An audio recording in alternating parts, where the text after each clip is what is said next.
Hey everyone, welcome back. I'm Michael and we're going to be getting right back into some more Reddit stories. If you enjoy the video, make sure to leave a like and subscribe. Now, without further ado, let's begin. This story was posted by a user named Angry Equine in the Confessions subreddit. The post is titled, "I had revenge with my ex despite his new GF that he cheated on me with. Long story short, my boyfriend of 9 years and I broke up a few weeks ago. I found out he was telling his friends we were just roommates so he could try to hook up with this other girl. Fast forward, I recently found out they are now dating. I had told her that he was cheating on me to warn her so she would know. This was when I first found out about the situation. She read my message and blocked me. The fact she knew what he did and still went and got with him makes my blood boil. I wanted her to feel the pain I felt. I'd usually never blame the girl for the guy cheating, but she knew and decided anyway. I don't even want him back at this point. I know our relationship had turned bad. It should have ended a long time ago, but that didn't make it any less painful or devastating. He was the first guy I had ever been with physically and emotionally, and me for him.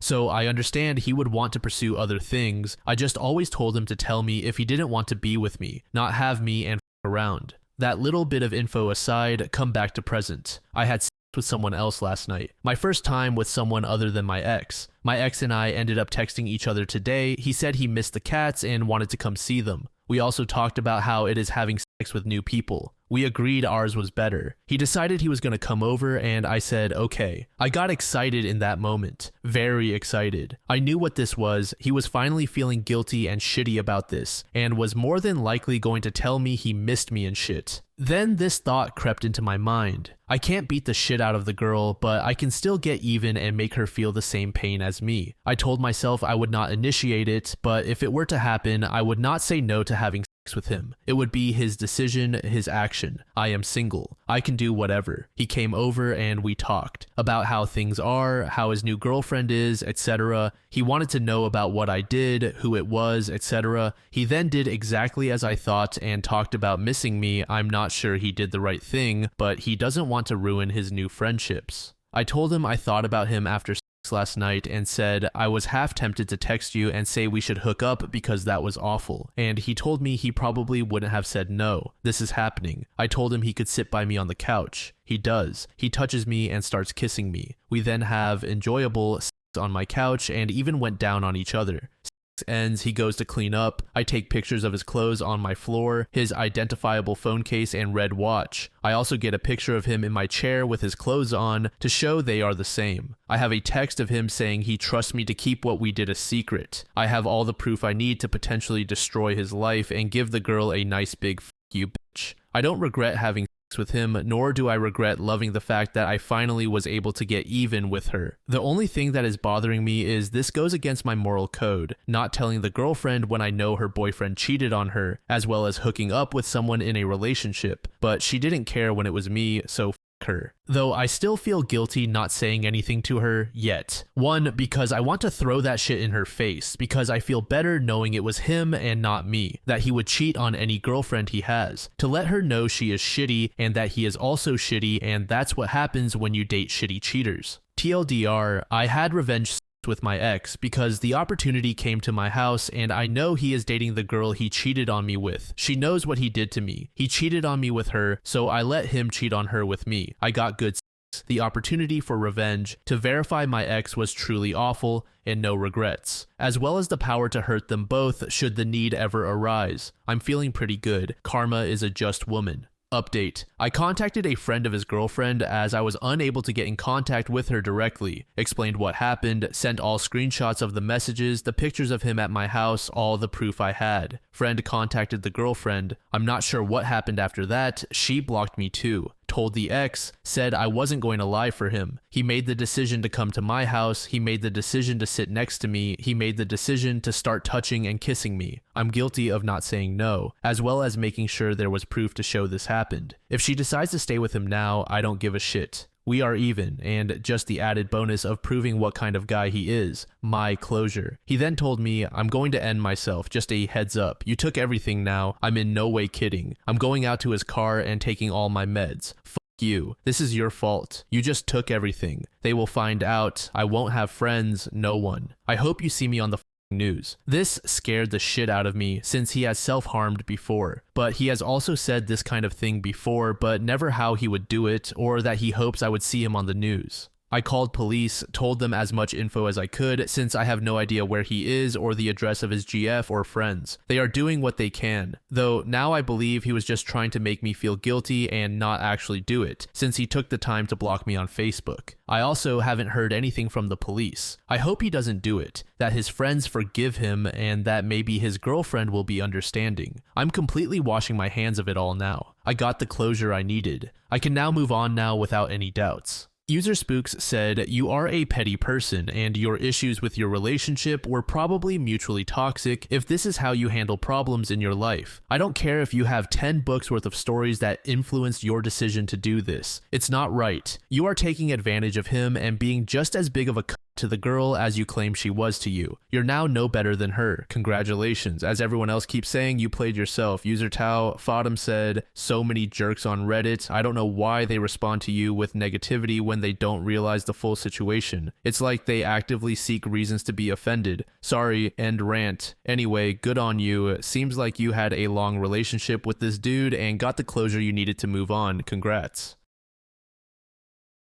This next post was made in the Off My Chest subreddit by a user named Living Temporary. The post is titled, "I, 26F, just found out I'm pregnant after having revenge with the 35M fiance of the 30F girl that my ex-BF cheated on me with. My ex and I met when I was 20, but were only friends until we started dating over 2 years ago. I found out last year that my ex had been cheating on me for basically our whole relationship with a girl he met through a mutual friend. I broke things off after I found out and told the girl's fiance about their affair. He ended up breaking off their engagement after he found out, and she seemed nonchalant about it until she realized that my ex's money wasn't actually his. My grandma left me a lot after she passed back in 2019, and my ex had been flaunting around the things I'd gifted him throughout our relationship to her, even going as far as to claim that the house and antique car my grandpa left for me in his will were my ex's. It's not something I'm proud of now that I think back to it, but I did allow my ex to walk all over me for the first month or two after I broke things off because I missed him so much. I gave him money and tried to make things work, but I would always get reprimanded by my parents and friends when I'd run to them crying after he ghosted me for her. I didn't officially give him up until the girl's ex-fiancé messaged me and told me that she was rubbing it in some of their old friends' faces about how pathetic I was and how desperate I was for my ex who didn't even give an F about me. I was really upset and asked him if he'd be willing to meet up with me because I knew that if I talked to my parents or friends about this, then they'd just lecture me even more.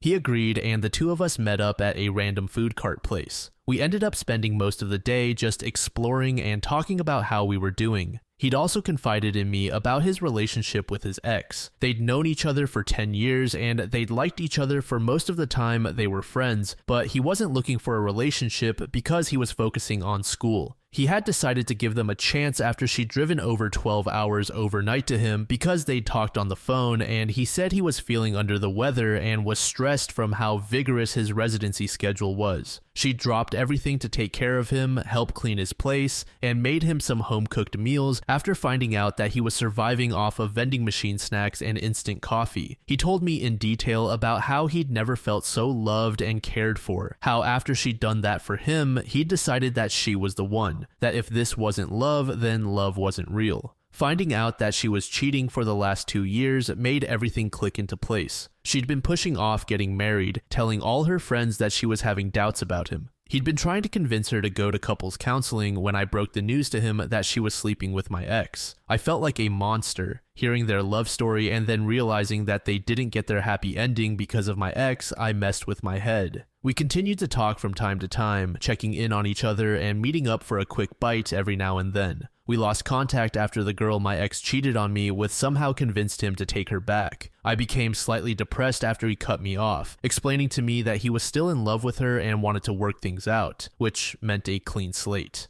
I found out through some internet snooping that my ex cheated on her too, which was why she went back to her ex-fiancé. A few months passed and things went back to semi-normal. I started getting therapy and was about ready to put myself back out there to try out the dating pool again when around New Year's I got a call from the guy. He was crying and asking if I was available to talk. I, of course, said yes, and out of concern, met up with him at his place. He broke down to me and told me about how he'd found her and my ex in his mom's guest bedroom during Christmas when she'd snuck him in for a quickie during his family's busy holiday party. All hell broke loose when he'd found them in the guest bedroom after spending 20 minutes looking for her everywhere. We drank a bit and ended up having sex. He apologized and told me that it was a mistake and he wasn't in his right mind, that he just wanted revenge sex, but it didn't make him feel any better after. I tried to message him platonically a few times after to see if he was alright, but he blocked me, so I dropped it and went on with my therapy and life. I went in last week to check with my doctor since I'd been getting bad cramps and to get a new prescription refill for my birth control that I use to help with my PCOS. I had to do a usual test to double check for the possibility if I was pregnant and was very surprised when it came back positive. I have been sitting on this new knowledge and have been contemplating if I should tell him, not tell him, or if I should even keep the pregnancy. My doctor did inform me that since I am still in the earlier stages, I am still at a big risk of having a miscarriage. So I don't know if I should even be worrying at all about all of this since there is a chance that I could lose it. And then it just seemed like I was trying to grab at his attention or something, especially after he'd made it clear to me that he wasn't comfortable talking to me anymore after we slept together. I haven't told anyone and have been going crazy because I don't know what to do. User Potential Ad said, he does deserve to know, but shit man, you and him need some self-worth. Once a cheater, always a cheater. Stop wasting time on a man who treated you so cruelly. You deserve better, and I hope you are in therapy to deal with the self-hate that you have. If you keep the baby, just think of what you would tell them in this situation. Pour your ex out of your mind. User Tom Tams said, what do? You have an abortion, you delete all these people's numbers, get some therapy, and move on with your life. One day you'll have a healthy relationship with a man who behaves like an adult. You'll be in a better space with better boundaries and maturity, but that time is not now. This type of drama is not healthy or normal. I don't know if you think it is, but it isn't. Do not bring a child into this mess. Leave all of this in your rear view and move on.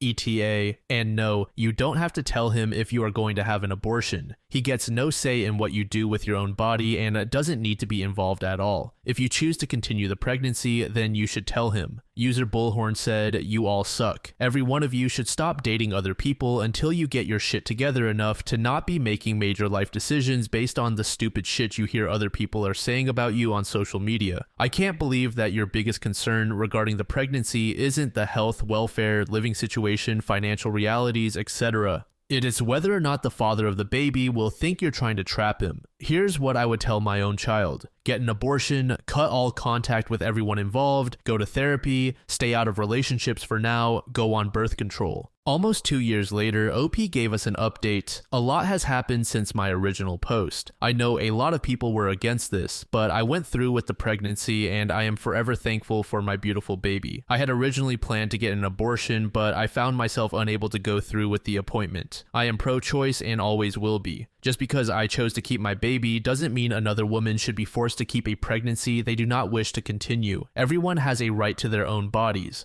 My parents were very upset with me and my whole family disowned me. I listened to what some of you said about letting the father know. After many failed attempts to reach out to him, I decided to go in person. I'm going to call him D. He was not happy when I showed up at his place, but when I told him why, he agreed to talk with me. D let me know that he'd officially ended things with his ex and wanted to go no contact with me because I was another tie to his past with her, but he was willing to try and figure out a co-parenting plan with me if I agreed to a paternity test first. I, of course, felt a bit bad about the paternity test part, but agreed to it since we both had only been acquaintances that bonded over our trauma. Everything was honestly easy cruising until I started to spot around the 26-week mark. My OBGYN explained that while spotting is normal while pregnant, mine was heavier and my blood sugar and blood pressure also both worried them because of gestational diabetes and preeclampsia risk. My son graduated from the NICU and came home a month after I did. D's mom visited us often and helped with him since D and I are first-time parents. D's dad joked that he felt like she and I had the baby together and he and D were both just background characters that make guest star appearances every now and then since D was working so much in order to build more PTO and his mom wouldn't bring his dad along when she'd come visit since she didn't want him to disturb me and the baby with his loudness. D's dad is hard of hearing and can sometimes be unaware of his volume, so he took no offense to it.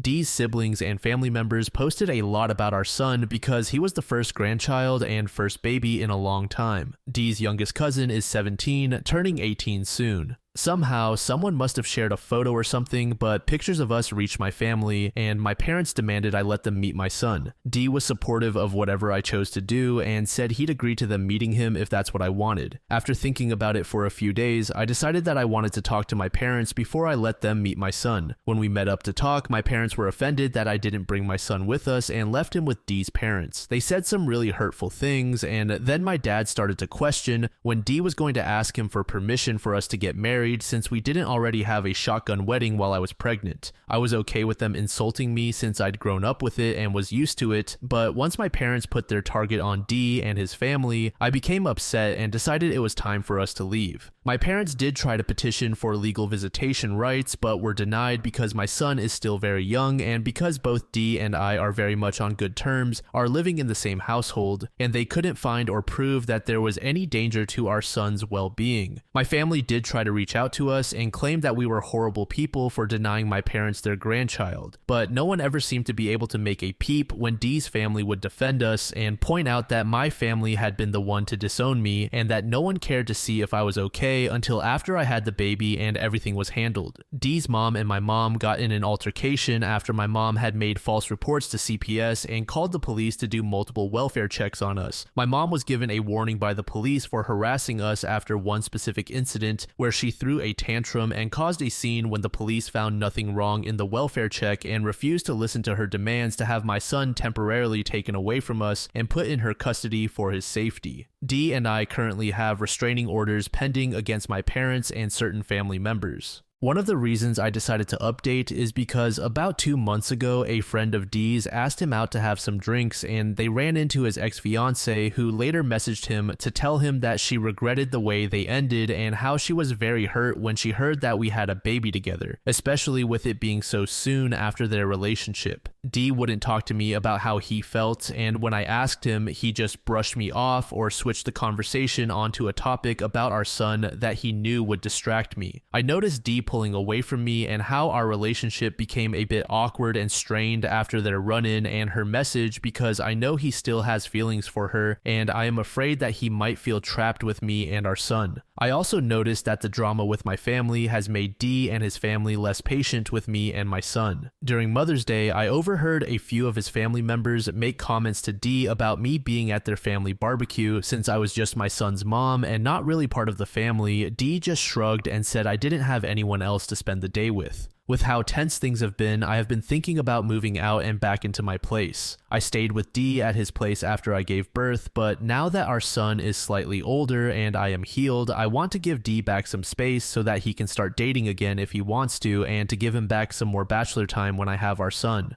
I want to find a way to approach me moving out and us making a co-parenting plan without making things more awkward or possibly ruining the relationship I have with Dee and his parents. I don't want them to feel like I'm not grateful or anything, but I do want to go back to work and get my life back on track so that I can provide my portion of needs for my son and not want to depend on his family for more than appropriate. User Candid Quail said, "Be honest and tell him exactly what you said here, that it's time for you to start to get your life back on track and also give him back his life. Tell him that you will always be co-parents and how special and important his parents are to you and your son. Tell him that you want a healthy relationship with him as your son's father and wish him the best, just as he would for you. Just be honest as you find your new normal." User Dear Parsnip said, "I think he will most likely appreciate you moving out and things getting back to a co-parenting situation. I don't think he will take offense or feel you are ungrateful. At the end of the day, you are doing it to benefit him and his family. Your son is lucky to have two parents who love him and who have a mutually respectful relationship." User Alert Bid said, "Do you have a house already? Just sit him down and say you think it's best to go home now. Tell him what you said here and work out a co-parenting plan. You're not doing anything wrong. I'm sure his parents will still visit. You can have an open door policy for them. You're not leaving for bad reasons. You're leaving because you want to give him space, and maybe he will get back with his ex, and that's going to be a bit strange if you're all living together.